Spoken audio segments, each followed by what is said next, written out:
Fox 11, KTTV, celebrating 70 years covering our community's biggest moments. All right, if you've driven through it during rush hour, you might have some four-letter names for the four level that connects the 101, the 5, and the 110. This is a family show, right? It's a family show. We're going to keep it clean. But listen, it does have a unique place in California history. Fox 11's Hal Eisner shows us. Here's the hub of our new and rapidly expanding freeway system. We dug out this one from deep in our archives, 1953. The downtown Los Angeles four-level interchange is open for traffic. But take a look at these pictures from the late 1940s. This is what it looked like as this very unusual interchange was being built.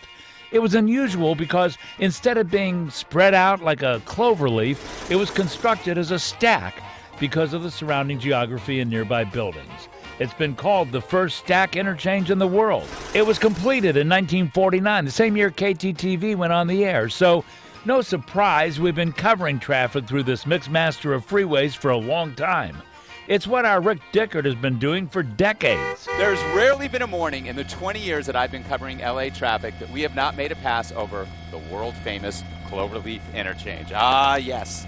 The whole goal of this interchange was to connect several freeways, the 101, the 5, the 110, but it wasn't without a cost. Thousands of people displaced, millions of dollars in construction. At the time of construction, it was the most expensive half-mile of road ever built.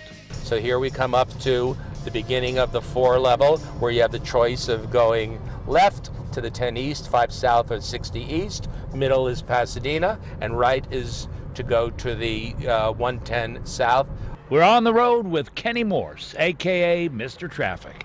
That's because of his background of teaching comedy traffic school and doing reports on the radio. And he sings as we get around. Get around, round, round, I'll get around. I'm getting bugged driving up and down the same old strip. I gotta find a new place where the kids are hip. We drove all around this interchange. So we're at the very top of the 4 level going north now. Down below, that's the 110. You know, when they first built this interchange, I read that there was talk that you'd be able to get places in LA in 20 minutes. And you could. And you could. That was absolutely correct. But as California's people population exploded, so did its car population.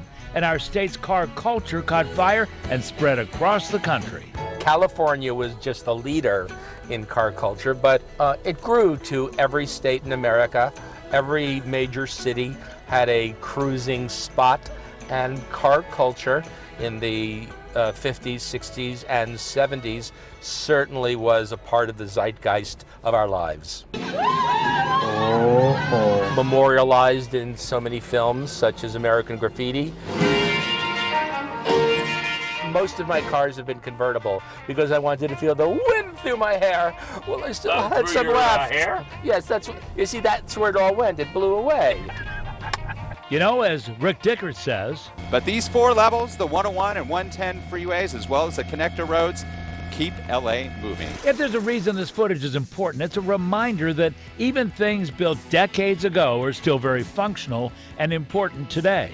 It was built by the engineers, the Army Corps of Engineers, and other engineering companies. It was built to last, and last it did. Making people's lives better was the goal of the engineers, making traffic flow better, getting us home to our wives and husbands and children just a little bit earlier. That was the goal of all of this.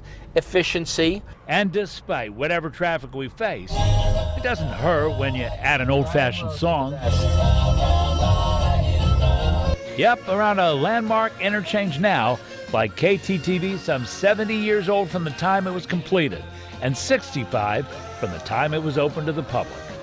Hal Eisner, Fox 11 News. I get around, yeah, get around, round.